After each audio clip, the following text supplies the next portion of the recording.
안녕하세요 신학교의 성도 여러분, 한 주간 잘 지내셨나요? 저는 오늘도 우리 함께 은혜를 나누기 위해서 찬송가 한 곡과 찬양 한 곡, 총 두 곡의 찬양을 가지고 찬양 한 걸음을 진행하는 이청봉 전도사입니다. 우리 성도님들도 아마 느끼고 계실 건데요, 가을이 점점 깊어져 가고 있습니다. 아름다운 낙엽도 있고 또 선선한 바람과 또 높아지는 하늘을 우리가 같이 보고 있는데요, 바라기도 이렇게 깊어져 가는 가을처럼 우리의 마음도 하나님과의 그 관계가 더욱더 깊어지게 되기를 주님의 이름으로 축복합니다. 오늘도 그 깊어지는 관계를 위해서 제가 은혜를 가져왔습니다. 그래서 찬송가 한 곡에 담겨져 있는, 또한 찬양 한 곡에 담겨져 있는 그 은혜를 같이 나누고자 하는데요, 바라기는 오늘 이 시간을 통해서, 또한 이 시간을 통해 우리 마음 가운데 새겨질 그 하나님을 향한 마음을 통해서 더욱더 우리의 마음이 하나님께로 향하고 더욱더 우리와 하나님과의 관계가 깊어지게 되기를 소망합니다. 그래서 먼저 우리가 찬양 한 곡을 좀 먼저 나눠보고자 하는데요, 우리가 많이 고백했던, 많이 들었던 찬송가입니다. 바로 찬송가 435장 나의 영원하신 기업입니다. 그래서 오늘 이 찬송가를 들어보면서 이 찬송가 안에는 어떤 이야기가 담겨져 있는지, 또한 오늘을 살아가는 우리에게 어떤 메시지를 들려주는지 함께 나누어 보고자 합니다. 이 시간 같이 먼저 찬송가 듣고 오겠습니다. 함께 찬송가 듣겠습니다.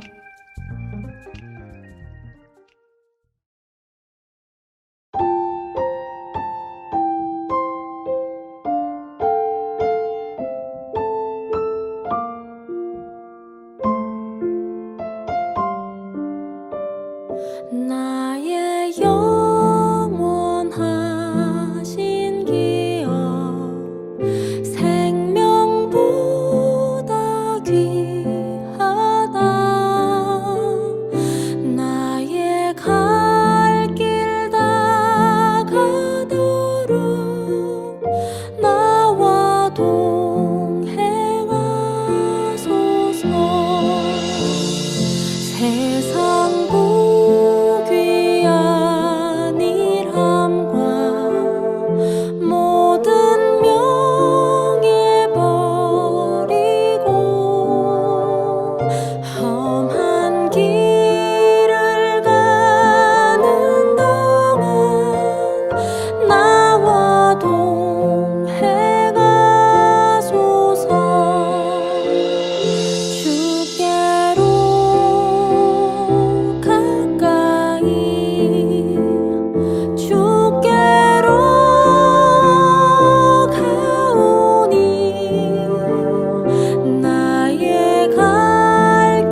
네, 찬양 잘 듣고 오셨을까요? 이 찬송가, 우리가 많이 고백했었던 찬송가인데요. 이 찬송가에도 담겨진 이야기가 있고 또 우리에게 주는 메시지가 있습니다. 우리가 이 시간에 그 메시지와 그 이야기를 같이 나누어 보도록 할게요. 먼저 이 나의 영원하신 기업 이 찬송가는요, 사일러스 베일이라는 분이 이 멜로디를 만드셨다고 해요. 근데 이분이 누구냐면 사실 선교사나 어떤 목사님 이런 분이 아니었어요. 그냥 모자를 만드는 모자 제조업자였습니다. 그런데 이제 그냥 일반 모자 제조업자가 아니라 음악을 사랑하는 모자 제조업자였죠. 그래서 모자를 만들지만 동시에 음악을 사랑했던 베일은 작업 도중에 이렇게 모자를 만들던 도중에 갑자기 하나님께서 악상을 떠올리게 하셨습니다. 그래서 악상이 떠올라서 그 악상을 잊지 않기 위해서 이렇게 빨리 그 곡조를 악보로 만들었죠. 그는 선율이 너무 마음에 들었었다고 해요. 그런데 선율은 너무 좋았지만 그 선율에 어울릴 가사는 잘 못 만들었었다고 합니다. 그래서 베일은 고민을 많이 했다고 해요. 이 곡에 맞는 가사를 누구에게 부탁하면 좋을까? 그래서 생각 끝에 좋은 작사자를 찾아서 곡에 꼭 맞는 가사를 부탁하기로 그는 다짐했습니다. 그래서 다짐하게 된 사람이 누구냐? 바로 찬송가의 어머니로 불리는 페니 크로스비라는 사람이었습니다. 그 페니 크로스비라는 분은 누구냐? 미국 전역의 찬송 작가로 굉장히 잘 알려져 있던 분이었습니다. 그렇다고 해서 그분이 굉장히 뛰어난 어떤 육체를 갖고 그런 건 아니었습니다. 왜냐? 그 분은 시각장애인이셨기 때문에 그래요. 시각장애인으로 10년 넘게 찬송만을 지으며 하나님 안에서 행복하게 살고 있던 게 바로 크로스비였던 것입니다. 그래서 크로스비는 생일날 친한 친구를 불러서 이렇게 얘기했다고 해요. 이 세상에서 나보다 더 행복한 사람이 있으면 내게 꼭 데려와 주십시오. 그 사람과 나는 악수를 하고 싶습니다. 베일은 이처럼 주님과 동행하면서 행복하게 사는 사람에게 자기가 만든 곡조에 맞는 가사를 맡기고 싶었다라고 이야기를 했습니다. 그래서 그는 곧바로 브루클린에 있는 크로스비를 향해 찾아갑니다. 그래서 크로스비의 거실에서 베일이 며칠 전에 작곡한 그 음악을 오르간으로 이렇게 연주를 해줘요. 그런데 그 순간 눈이 보이지 않는 그 크로스비의 얼굴에 너무나 밝은 미소가 띄어졌다고 합니다. 그래서 크로스비에게 후렴도 아직 연주하지도 않았는데 크로스비가 베일에게 이렇게 연주를 멈추게 했대요. 그리고는 베일을 향해서 크로스비가 이렇게 말했다고 합니다. 당신의 음악이 스스로 말을 하네요. 주님께 가까이, 더 가까이. 주님께 가까이, 더 가까이. 그리고 크로스비는 항상 그랬던 것처럼 무릎을 꿇고 하나님께 기도를 했었다고 합니다. 그렇게 기도를 마친 후에 앞을 보지 못하는 크로스비는 다시 시를 읊었고 작곡자 베일은 그 읊고 있던 시를 그대로 받아 적었다고 합니다. 그렇게 되어서 탄생되어진 찬송가가 바로 나의 영원하신 기업입니다. 여러분 참 놀랍지 않습니까? 어떤 선교사님이나 목사님이 지으신 게 아니라 일반 성도가, 이렇게 표현하면 좀 그럴까요? 목회자가 아닌 사람이 그렇게 찬송가를 만들었다는 게, 협업을 해서 합동하여서 이렇게 찬송가를 만들었다는 게 놀랍지 않습니까? 여러분, 그렇다면 우리는 생각해봐야 됩니다. 이 찬양에 담겨져 있는 이야기가 오늘 우리에게 어떤 메시지를 던져줍니까? 그것은 바로 이겁니다. 하나님의 일을 하는 사람은 누구인가? 라는 거죠. 다시요. 하나님의 일을 하는 사람은 누구인가? 여러분, 한번 저는 질문해보고 싶습니다. 사역자만 하나님의 일을 하는 사람일까요? 신학교를 가야지만 하나님의 일을 하는 사람일까요? 선교를 나가야지만 하나님의 일을 하는 사람일까요? 저는 그것에 대해서 아니라고 이야기해드리고 싶습니다. 그러면 뭐냐? 우리 모두가 하나님의 일을 하는 사람이다 라는 거지요. 어디서 일을 하는 사람이요? 삶의 자리에서, 일상의 생활 속에서 말입니다.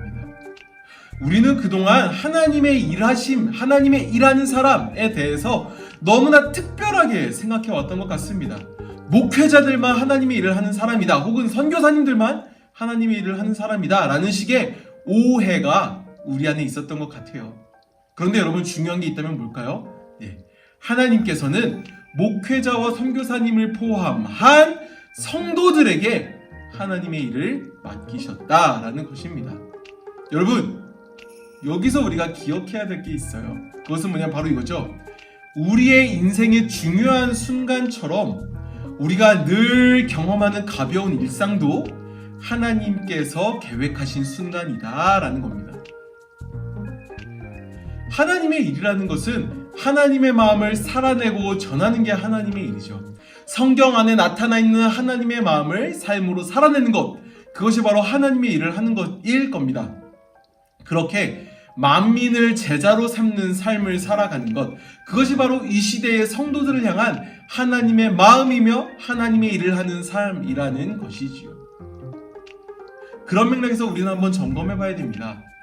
나는 그동안 하나님의 일을 하는 사람을 누구라 생각해 왔는가? 또 한 가지는 자신을 돌아보며 이렇게 질문해 봐야겠죠. 나는 내 삶을 통해서 하나님의 일을 하고 있는가? 내 삶을 통해서 예수 그리스도께서 명령하셨던 제자를 삼으라는 그 명령을 나는 삶으로 살아내고 있는가? 나의 일상에서, 나의 가정에서, 나의 직장에서 우리는 그 삶을 살아내고 있는가? 이러한 질문을 우리는 던져봐야 할 것입니다. 사랑하는 신답교회 성도 여러분, 각자의 자리에서 모두가 하나님이 원하시는 하나님의 일을 하는 우리 성도님들이 되기를 소망합니다. 그래서 그 일을 통해서, 그 삶의 모습과 삶의 걸음을 통해서 이 땅에 더욱더 복음이 전해지고, 더 나아가 하나님의 사명자들이 여러분들을 통해서 더욱더 이 땅 가운데 나타나게 되기를 주님의 이름으로 축복합니다. 네, 여러분, 우리가 이렇게 찬송가에 담겨져 있는 이야기야 그 메시지를 우리가 함께 나누어 봤다면, 이번에는 찬양을 한번 같이 나눠봐야겠죠. 우리나라에는 이렇게 알려져 있죠.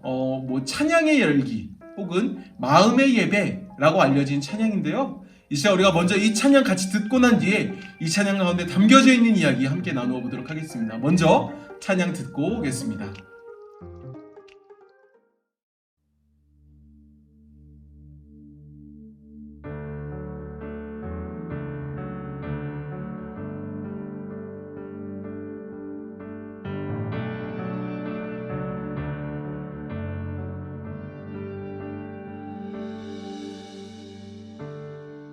찬양의 열기 모두 끝나면 주 앞에 나와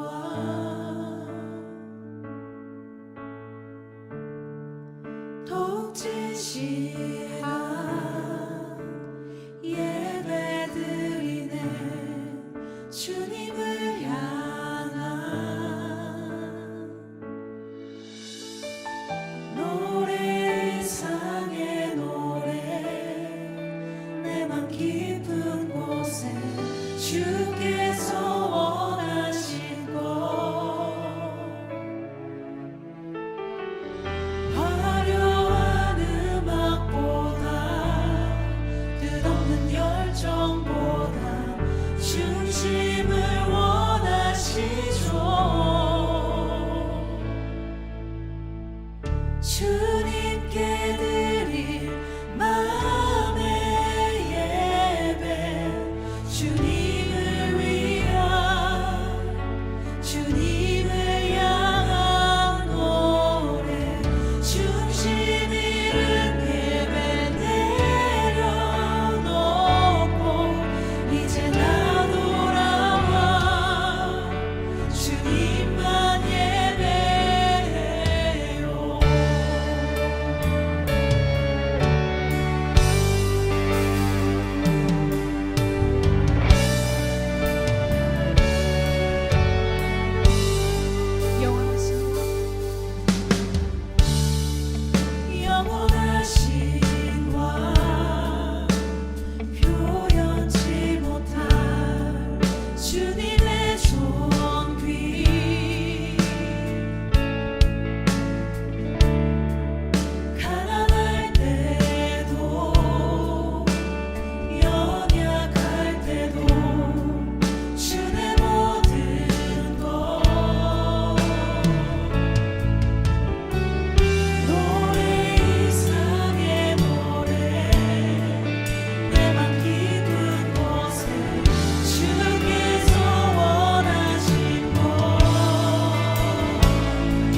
중심 잃은 예배 내려놓고 이제 나 돌아와 주님만 예배해요.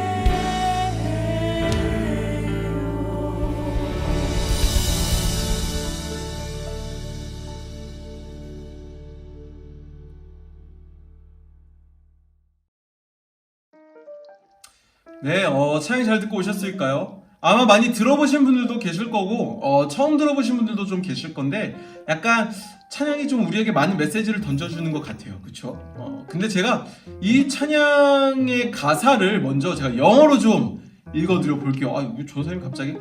그 이유가 있습니다. 한번 잠깐 들어보세요. 제가 가사도 요 밑에 자막으로 나오니까 한번 같이 볼게요. When the music fades, all is stripped away, and I simply come, longing just to bring something that of words that will bless your heart. I'll bring you more than a song, for a song in itself. It's not what you have required. 이게 무슨 말이냐? 이걸 왜 갑자기 전사님이 영어로 이렇게 하시나? 네, 다 이유가 있습니다. 여러분, 우리가 찬양의 열기 모두 끝나면 마음의 예배 이 찬양을 한글 가사로는 이렇게 들어보셨는데요. 근데 조금 번역이 잘못되었습니다. 아예 틀렸다라는 건 아니지만 영어 가사에서 담고 있었던 가사가 한국어로 번역이 될 때 조금 그 의미가 달라지게 번역이 되었었어요. 그래서 제가 먼저 영어 가사, 원래의 가사를 좀 이렇게 안 좋은 발음이지만 이렇게 자막과 함께 좀 읽어드렸던 겁니다. 지금부터 이 가사에 담겨져 있는 이야기를 좀 나눠보도록 할게요. 그리고 우리에게 담겨진 메시지, 우리에게 주는 메시지도 한번 나눠보겠습니다. 여러분, 사실 이 찬양은요, 전 세계 기독교인들에게 굉장히 널리 고백되었던 찬양입니다. 그리고 이 찬양을 누가 만들었냐? CCM 아티스트 중 하나인 매트 레드먼이라는 분이 만드신 곡이에요. 그래서 이게 영어 제목으로 뭐냐면 Heart of Worship, 이게 이제 번역된 게 마음의 예배 이러죠. 그래서 제가 아까 읽어드린 그 영어 가사가 Heart of Worship 영어 버전의 도입부 가사예요. 그래서 한국어로 옮기면 이제 그런 내용이 되는데, 제가 읽어드린 그 영어 가사를 읽으면 이런 가사 같아요. 들어보세요. 음악이 사라질 때 모든 것들은 벗겨져 버립니다. 그리고 나는 단순하게 나아갑니다. 당신의 마음을 기쁘게 할 가치 있는 것만을 드리기 원합니다. 나는 당신께 노래 이상의 것을 드릴 것입니다. 왜냐하면 노래 자체는 당신이 요구하신 것이 아니기 때문입니다. 여러분, 이게 우리가 방금 들었었던 한글 찬양의 가사 내용과 굉장히 다르죠. 그래서 이 가사, 방금 제가 읽어드린 이 영어를 번역한 가사가 어떻게 나오게 된 건지 제가 설명해 드리려고 해요. 사실 이 찬양은 아까 말씀드린 그 매트 레드먼이라는 분이 찬양팀을 사역하던 중에 경험을 했었고, 어떤 경험을 통해서 나온 곡이에요. 이 매트 레드먼과 찬양팀이 사실 너무 노래와 어떤 그 노래에 담겨진 테크닉에 너무 몰두한 나머지 예배의 본질을 놓치고 있었던 걸 깨닫게 됩니다. 그래서 그 예배의 본질을 놓친 것을 깨닫게 되자 그냥 기타 하나, 통기타 한 대를 제외한 모든 악기들을 멈추고 노래가 아닌 예배에 집중하기 시작하면서 쓰여진 곡이 바로 이 찬양이었다고 해요. 그래서 매트 레드먼과 그의 찬양팀은 어느 날부터 그들의 예배를 돕고 있다고 생각하는 도구들, 그러니까 뭐 음악이나 음향 시스템, 어떤 악기들, 이런 게 오히려 예배가 무엇인지 뭔지 모를 방해가 되고 있다는 것을 느꼈다고 해요. 그러니까 예배의 도구로서 쓰임받아야 될 것이 예배를 방해하는 것으로 쓰임받기 시작했다는 거죠. 그래서 겉에서 보면 굉장히 훌륭해 보였지만 예배를 돕고 있다는 것들에 너무 의존하고 있었으며 그것들에 오히려 마음과 시간을 빼앗기고 있었다는 것을 그 찬양팀이 깨닫게 됩니다. 특히 어디서 깨닫냐? 예배 시간에 사운드가 어떤지, 밴드는 어떤지, 선곡한 그 곡의 순서가 어떤지, 이런 거에 휘둘리고 있었던 거죠. 그래서 그런 것들이 얼마나 깊이 빠져 있는지를 먼저 보는 자기 찬양팀 스스로의 모습을, 그 모습 안에 나타난 모순을 그들은 발견하게 되었고 고민하게 됩니다. 그래서 결국 그 담임 목사님께서는 팀원들의 동의를 구하고 악기와 음향 시스템을 모두 치워버리는 극단적인 결정을 하게 됩니다. 그리고 목사님은 그들에게 매주 예배를 드리러 올 때 이런 질문을 했다고요. 무엇으로 봉헌하는가? 그리고 무엇으로 희생하는가? 이러한 질문을 찬양팀원들에게 던지면서 그들과 함께 예배의 중심에 대해서 그리고 그들이 가진 예배의 본질에 대해서 같이 고민하기 시작했다고 합니다. 그래서 그 고민에 대해서 매트 레드먼은 처음엔 굉장히 불쾌했었다고요. 왜냐하면 찬양 예배 인도하는 것 그 자체가 사실 그 매트 레드먼에게는 직업이었고 그의 사명이었기 때문에 그래요. 그런 가운데 악기를 없앤다? 그것은 그의 자리를 뺏는 거나 마찬가지인 결정이었기 때문에 그렇습니다. 하지만 하나님께서는 그 레드먼의 마음을 누그러뜨리시고 그분의 지혜, 하나님의 지혜를 레드먼이 볼 수 있게 도와주셨다고 해요. 그래서 그렇게 모든 악기와 음향 시스템을 치운 그 시작에는 굉장히 어색했대요. 어색함이 많았고 긴 침묵의 시간들이 견디기 힘들었었다고 합니다. 하지만 곧 음악에 엮이지 않고 진실한 마음의 제물을 드리는 법을 그 찬양팀이 조금씩 회복하기 시작했다고 해요. 그래서 그런 과정을 통해 예배의 중심을 재발견하게 되었다는 거죠.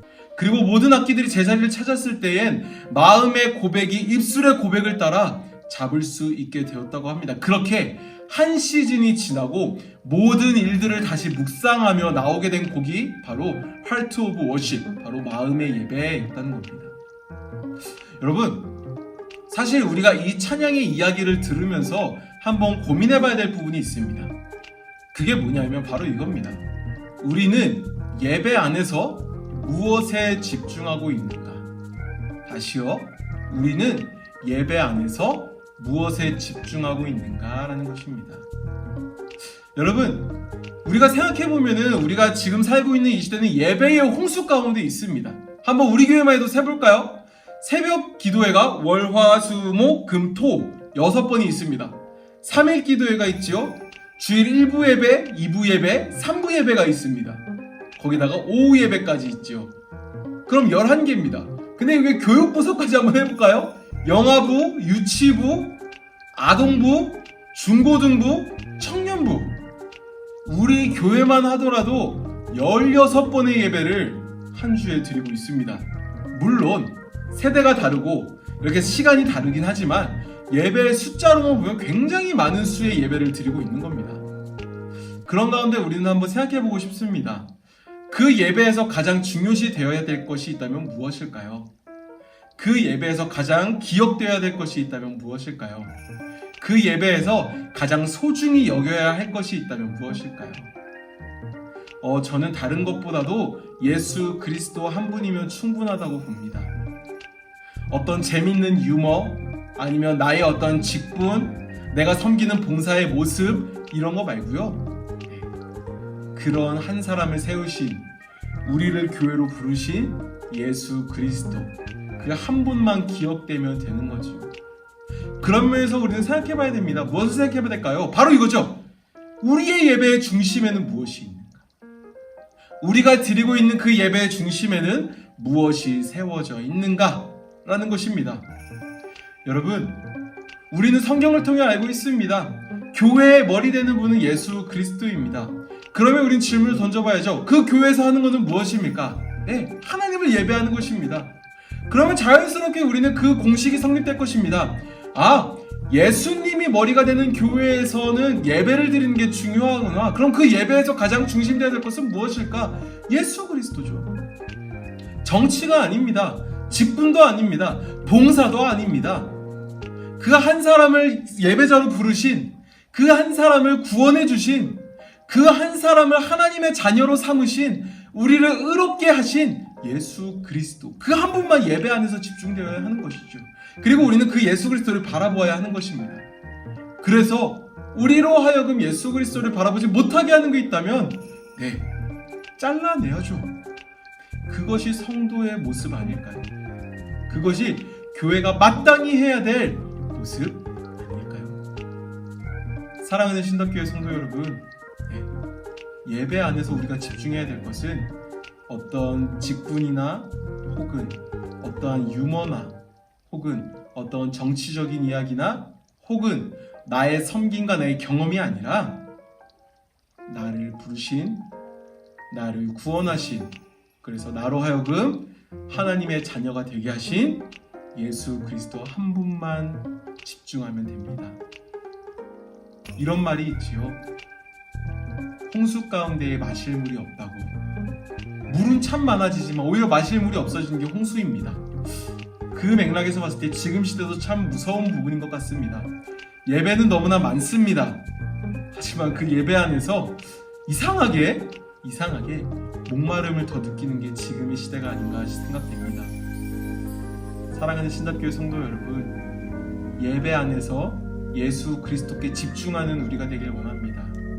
여전히 나의 문제가, 나의 연약함이 나의 시선을 가릴지라도 성령 하나님의 도우심을 구함으로 말미암아 우리의 삶 속에서 예배 안에서 더욱 예수 그리스도를 바라보는 우리가 되길 원합니다. 그래서 그 예수 그리스도를 바라봄을 통해 참된 소망을 얻고 참된 위로를 누리며 그렇게 세상 속에서 그리스도인으로서 성도로서의 그 삶을 감당해내는 사랑하는 우리 신답교회 성도 여러분들이 되기를 주님의 이름으로 축복합니다. 네, 이상으로 찬양 한 걸음 마치도록 하겠습니다. 다음 이 시간에도 제가 찬양 두 곡을 준비해 올 건데요. 그 다시 만나는 시간까지 각자의 자리에서 하나님의 자녀로서 건강하게 그리고 멋지게 그 삶을 살아내는 여러분들이 되기를 기도하겠습니다. 다음 이 시간에도 기쁜 모습으로 다시 뵙겠습니다. 사랑하고 축복합니다. 다음 이 시간에 뵙겠습니다.